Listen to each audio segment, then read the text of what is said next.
ایک مشہور ولی اللہ گزرے ہیں حضرت جنید بغدادی رحمۃ اللہ علیہ. ان کا ایک مرید ان سے ملنے کے لیے بڑے اشتیاق کے ساتھ بغداد کی طرف روانہ ہوا. جب وہ بغداد پہنچا اور وہاں وہ ایک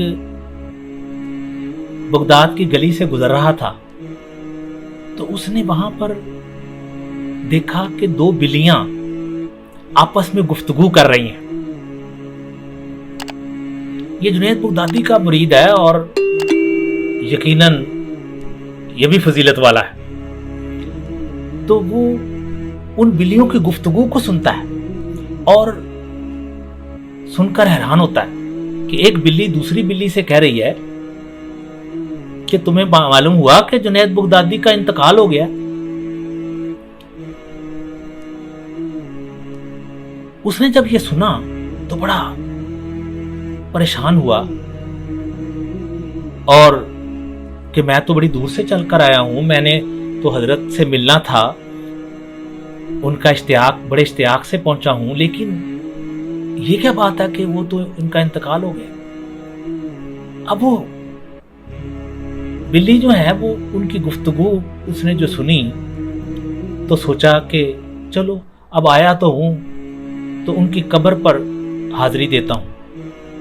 چنانچہ جب وہ وہاں پر پہنچا اس گلی میں جہاں پر حضرت جنید بغدادی موجود تھے تو وہاں ایک بڑا جمع غفیر تھا اور اس نے دیکھا کہ حضرت جنید بغدادی تشریف فرما ہیں اور وعظ و نصیحت کر رہے ہیں اور بڑی مخلوق بیٹھی ہے. وہ بڑے عظیم بزرگ تھے, لہذا بڑی دنیا ان کی معتقد تھی, بڑی دنیا ان سے متاثر تھی. چنانچہ وہ بیٹھ گیا اور ان کے وعظ و نصیحت کو سنتا رہا اور ساتھ بڑا متعجب رہا کہ یہ کیا معاملہ ہے کہ وہاں تو بلیاں جو ہیں وہ یہ کہہ رہی تھیں اور یہاں حضرت جنید بغدادی جو ہیں وہ تو وعظ و نصیحت فرما رہے ہیں. خیر وہ جب مجلس ختم ہوئی سب لوگ جانے لگے تو حضرت جنید بغدادی بھی فارغ ہوئے تو یہ کچھ ہمت کر کے آگے بڑھا اور حضرت جنید کے پاس پہنچ گیا اور جا کے ان سے ملا اور عرض کیا کہ حضرت مجھے ایک عجیب معاملہ پیش آیا ہے اور وہ معاملہ یہ ہے کہ میں جب آپ کی طرف آ رہا تھا تو اس طرح دو بلیاں گفتگو کر رہی تھیں. جب میں یہاں آیا تو میں نے دیکھا کہ آپ موجود. فرمان لگے وہ بلیاں صحیح کہہ رہی تھیں, وہ بلیاں صحیح کہہ رہی تھیں, کیونکہ اس وقت میں اس لمحے جب وہ بلیاں یہ بات کر رہی تھیں میں اللہ کی یاد سے غافل ہو گیا تھا. تو جب کوئی اللہ کی یاد سے غافل ہو جاتا ہے تو گویا وہ مر جاتا ہے. اس لیے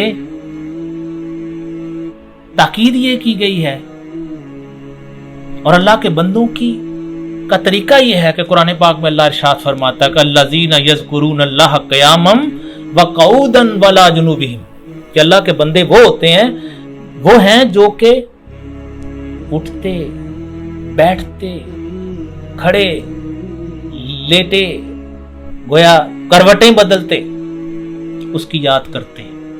تو جو کوئی اللہ کا ذکر کرتا ہے گویا وہ زندہ ہے.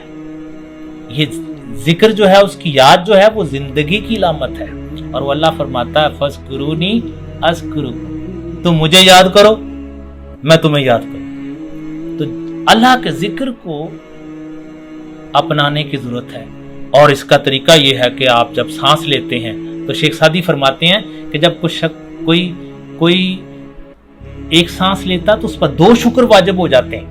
ایک اس بات کا شکر کہ وہ اندر سے ایک غلیظ ہوا باہر آئی اور دوسرا اس بات کا شکر کہ باہر سے تازہ ہوا اندر گئی. تو یہ شکر جو ہے وہ کس طرح ہو سکتا ہے؟ وہ زبان حال سے اللہ کے ذکر کے ذریعے ہو سکتا ہے. والی ذکر اللہ اکبر, اور اللہ کا ذکر تو سب سے بڑا ذکر ہے. اس لیے ہمیں چاہیے کہ ہم بھی چلتے پھرتے راستے میں ہوتے ہیں، ہم اپنے سواری پر ہوتے ہیں، تو ہمیں چاہیے کہ ہم اس کا ذکر اپنے دل میں جو ہے وہ کرتے رہیں، اور اس طرح ہم اپنی زندگی کو زندگی بنائیں اور مردہ ہونے سے بچیں۔